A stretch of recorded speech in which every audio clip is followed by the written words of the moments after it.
La Grèce antique. La civilisation grecque antique, la gloire qu'était la Grèce, selon les mots d'Edgar Allan Poe, a été éphémère et confinée à une très petite zone géographique. Pourtant, elle a influencé la croissance de la civilisation occidentale de manière bien trop disproportionnée par rapport à sa taille et à sa durée. Dans l'Antiquité, la Grèce n'était pas un pays au sens moderne du terme, mais un ensemble de plusieurs centaines de villes indépendantes, chacune avec sa campagne environnante. Comme ces villes étaient des unités politiques indépendantes, on les appelle des cités-États.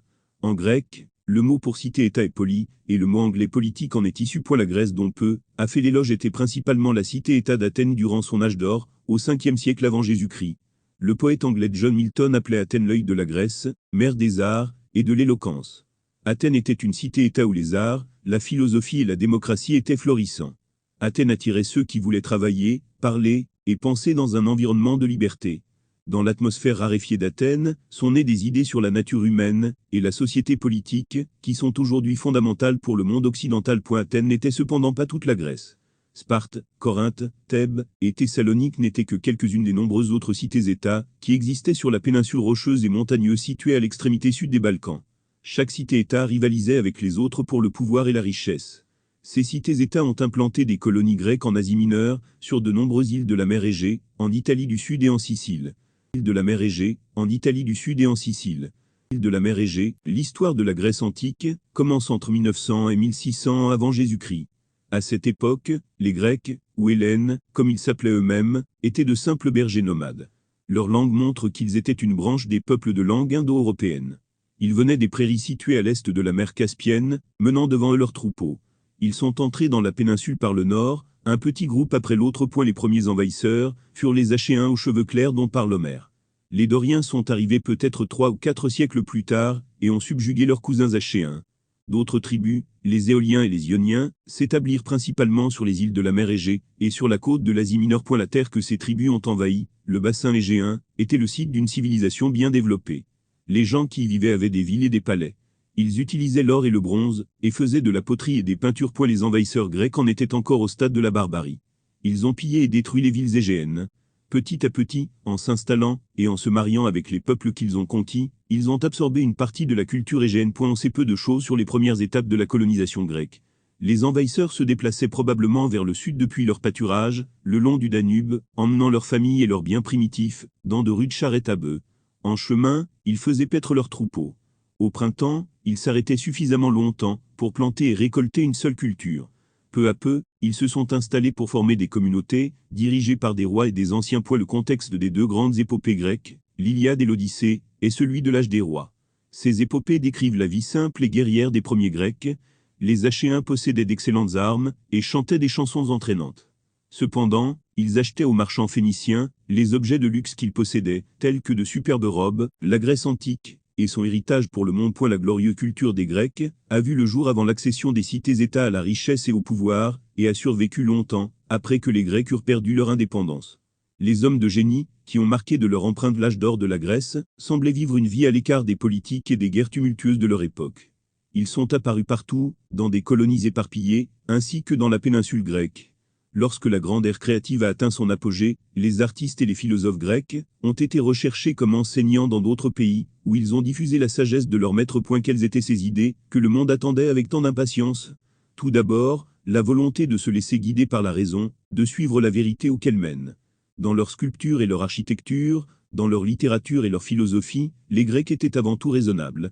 Rien à l'excès, menant à gants, était leur doctrine centrale, une doctrine que le poète romain Horace a plus tard interprétée comme le juste milieu. L'art des Grecs était singulièrement exempt d'exagération. Pour eux, la vertu était un chemin entre deux extrêmes. Selon eux, seule la tempérance permettait à l'humanité d'atteindre le bonheur. Comme cette conviction impliquait le maintien d'une vie équilibrée entre l'esprit et le corps, ils prévoyaient du temps pour le jeu et le travail. Les philosophes de la Grèce antique, cette culture aux multiples facettes, semble être née presque à l'âge adulte. Avant la naissance des cités-États grecques, Babylone avait contribué à l'astronomie, et les rudiments de la géométrie et de la médecine avaient été développés en Égypte. Le génie des Grecs ne devait cependant pas grand-chose à ces anciennes civilisations. La culture grecque a pris naissance dans les colonies de la côte d'Asie mineure. Homère y a parlé d'un peuple joyeux et conquérant et de ses dieux qui, loin d'être distants et rébarbatifs, étaient toujours prêts à descendre du mont Olympe pour jouer un rôle dans la vie passionnante du peuple. La philosophie est également née en Asie mineure, où, au VIe et Ve siècle avant Jésus-Christ, des hommes tels que Thalès, Héraclite et Démocrite ont spéculé sur la composition du monde.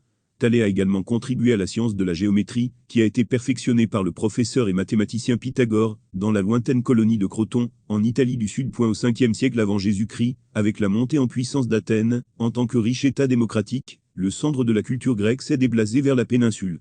C'est là que les Grecs ont atteint le sommet de leur extraordinaire énergie créatrice. C'est la grande période de la littérature, de l'architecture et de la sculpture grecque, une période qui atteint son apogée à l'époque de Périclès. Les philosophes passent alors de l'étude de la matière à celle de l'homme. Vers la fin du siècle, Socrate a inauguré ce qui est considéré comme la période la plus brillante de la philosophie grecque, en transmettant sa sagesse à son élève Platon. Platon la transmet à son tour au maître de ceux qui savent, le grand Aristote. Au maître de ceux qui savent, le grand Aristote. Au maître de ceux qui savent, le grand Aristote. Au maître de ceux qui savent, le grand Aristote. Au maître de science et progrès. Alexandre est mort en 323 avant Jésus-Christ. La diffusion du savoir grec résultant de ses conquêtes a cependant jeté les bases d'une grande partie du progrès culturel de l'âge hellénistique.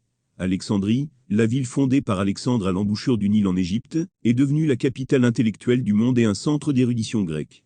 Sa célèbre bibliothèque, fondée par Ptolémée Ier, aurait contenu 700 000 rouleaux de manuscrits en papyrus. Dans le domaine de la littérature et de l'art, l'âge hellénistique a été marqué par l'imitation, s'inspirant des chefs-d'œuvre des époques précédentes.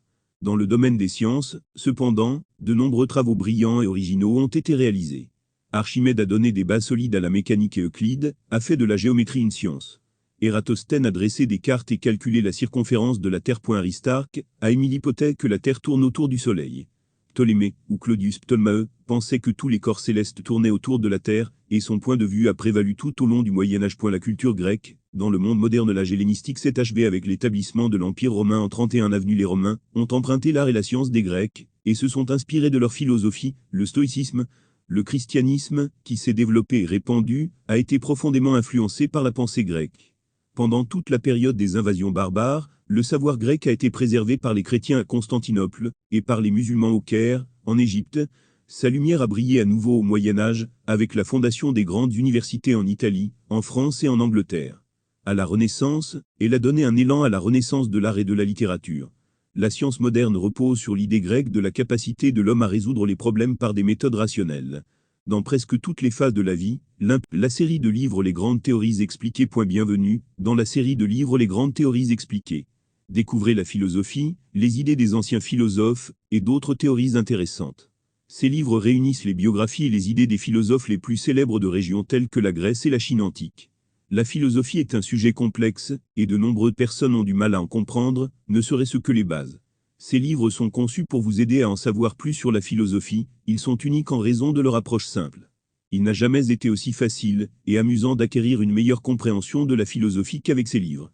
En outre, chaque livre comprend des questions, afin que vous puissiez approfondir vos propres pensées et opinions. Titre disponible. Philosophie grecque, la vie et les idées des philosophes de la Grèce antique. Socrate, Platon, Pythagore et bien d'autres. Éthique et morale, philosophie morale, bioéthique, définition.